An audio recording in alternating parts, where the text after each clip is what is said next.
Just like Celeste, I have played Cuphead a lot.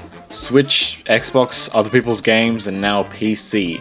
I've S-ranked every boss multiple times, I know ladies, one at a time. And now it's time to 100% the game on Steam, all achievements, let's go! We go through the intro and the tutorial and spend like 5 minutes adjusting our controls.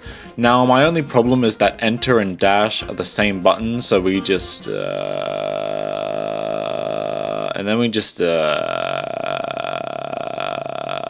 we grab some coins, then head for the first level, the Root Pack. After absolutely destroying a potato, an onion, and a carrot, we get the achievements Perfect Run and Taking Names for defeating our first boss and doing it without getting hit. Look at us! We grab the Spread Shot from Pork Rinds and take care of Goopy Legrande and Helderberg and get the achievement Cutting Corners for finding a shortcut. Then we do the first run and gun and... look, these levels aren't bad per se, but they're definitely the weakest part of the game in my opinion.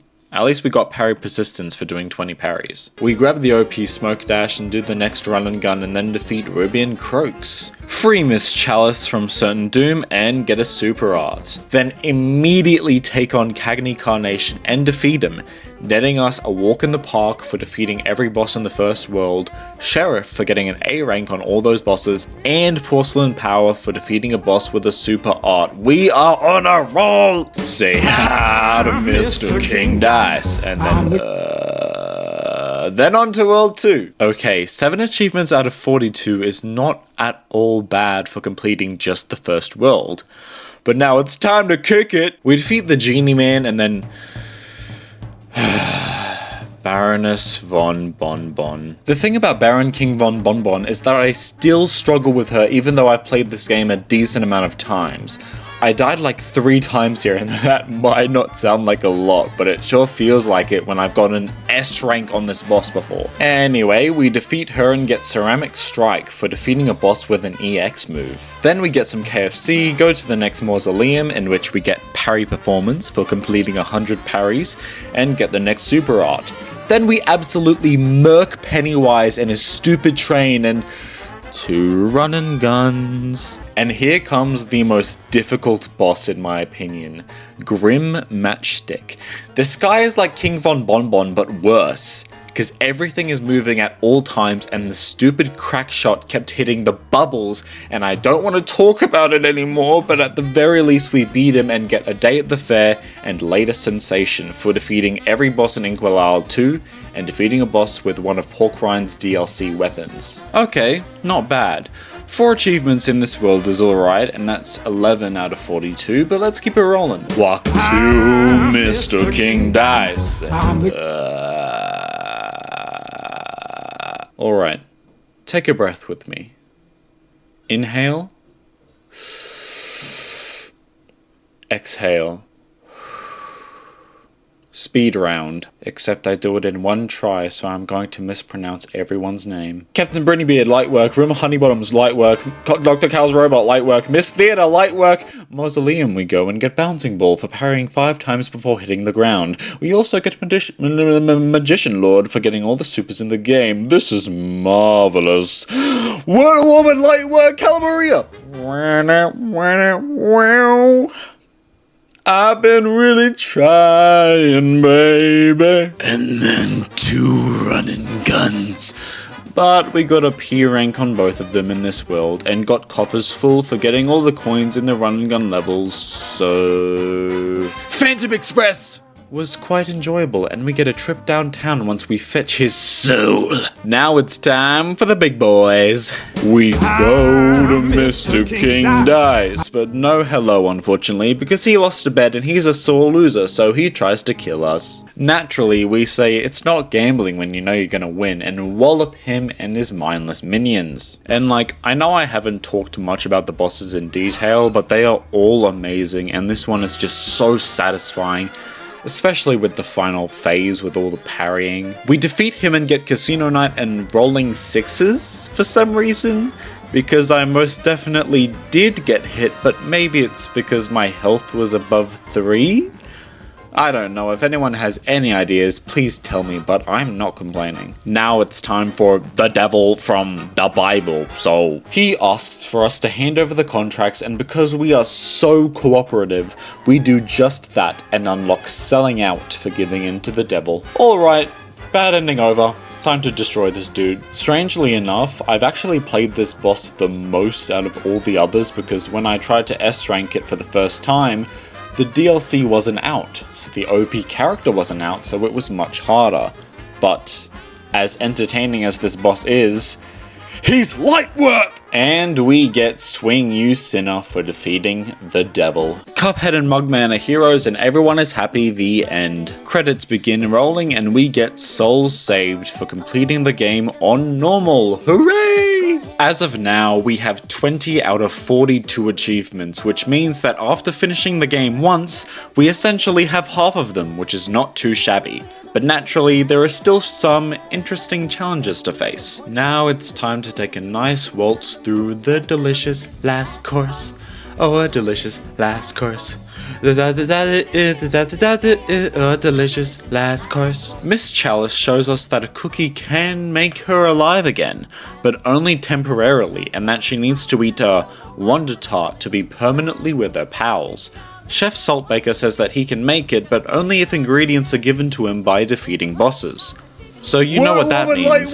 We go into the Miss Chalice tutorial, and I gotta say, while it does take a bit to get used to, Miss Chalice is the easiest character to play in my opinion. She has 4 health by default, a double jump, an invincible roll, and a dash parry that replaces the regular parry and makes it a lot easier to hit certain objects. The first boss is Glumstone the Giant, which has 3 distinct phases. Phase 1 is mainly the work of his minions, phase 2 is a tennis match with puppets, and the final phase, which is my favorite, is inside the creature. This phase really shows the usefulness of the dash parry. I have less experience with the DLC bosses, so I got walloped a few times, but overall, not too bad. And we get the achievement Alive and Kickin' for defeating a boss with Miss Chalice. The gnome berries are ours, and next is Mortimer Freeze. This is definitely my least consistent boss. He's got these ice cubes that keep multiplying until there's nothing, and it catches me off guard. A very visually satisfying boss though, just like all the others. Get the icy sugar cubes, and next is my favourite fight in the DLC, the Howling Aces. Again, mainly because of the last phase. Or I don't know, maybe it's just because I've played it a lot, but especially on regular, this boss is light work! Pineapple Mint acquired. Now, Esther Winchester, and this boss is... this boss... it's another banger!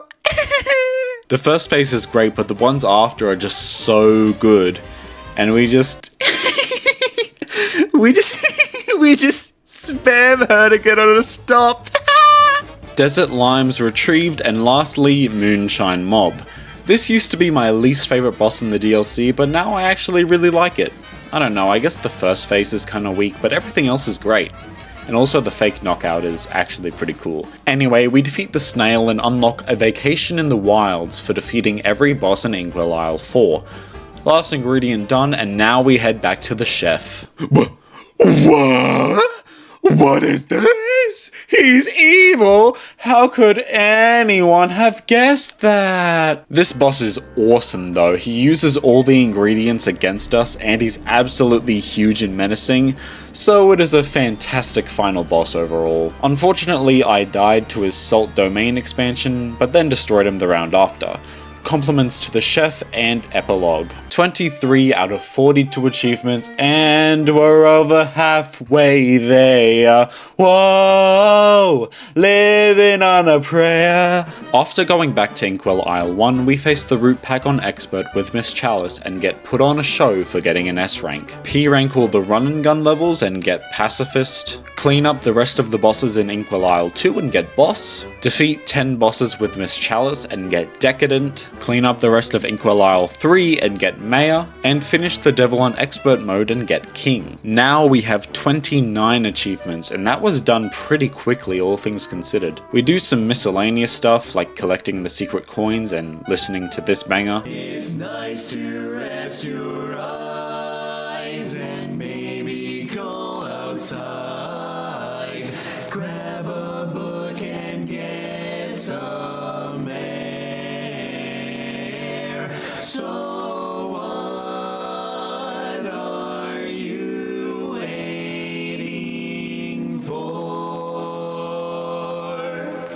Why not take a quick break? Tune the radio.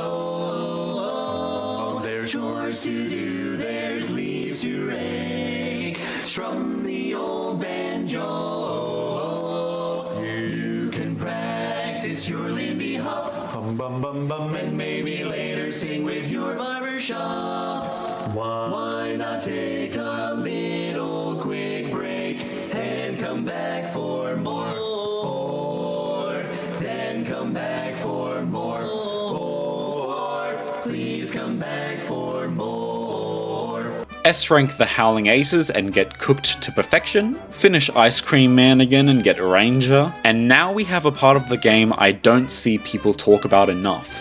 The King's Champions. Basically, with no weapons, charms, or supers, you have to parry through the King's pawns, knight, bishop, rook, and queen.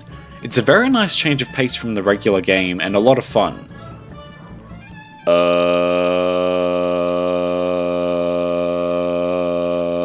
After doing that, we get checkmate. Figure out the puzzle, beat the secret boss, and get a horrible knight to have a curse. And then I spent so much time trying to figure out where the one missing coin I needed was, and you know what happened is that I pressed exit level in the Miss Chalice tutorial in the menu instead of in the level, but that's fine! Anyway, high roller. For the achievement Hearty, I did a little twirl and did King Dice, and that was that. For the Golden Touch, I once again replayed the Root Pack, then bought everything in Porkrind's shop, getting Butter and Eggman. After that, I did the gauntlet of all the King's pieces in a row and got a King's Admiration. Then Paladin for making the Cursed Relic the Divine Relic, and then one called Bravo Zulu P26, which actually adds no gamer score on Xbox for some reason. It's where you defeat a boss using only mini bullets, but it's not too bad on Hilda if you dial the difficulty down to simple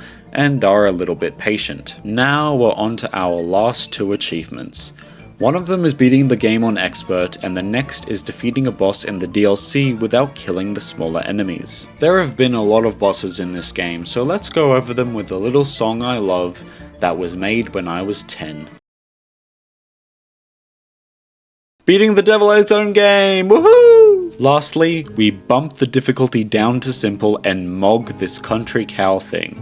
And that gives us our last achievement, the hi-hat. And that, ladies and gentlemen, is every achievement in Cuphead. This game is a masterpiece and I'm really glad I revisited it. I hope MDHR makes another game in the future soon, because I need myself a Cuphead too. For the first time in a while, let's go over the final stats. 7.2 hours of total playtime, 42 achievements collected. Cooked to Perfection was the rarest achievement, with 2.3% of players achieving it. Difficulty rating 5 out of 10, keeping in mind that I have played this game multiple times before.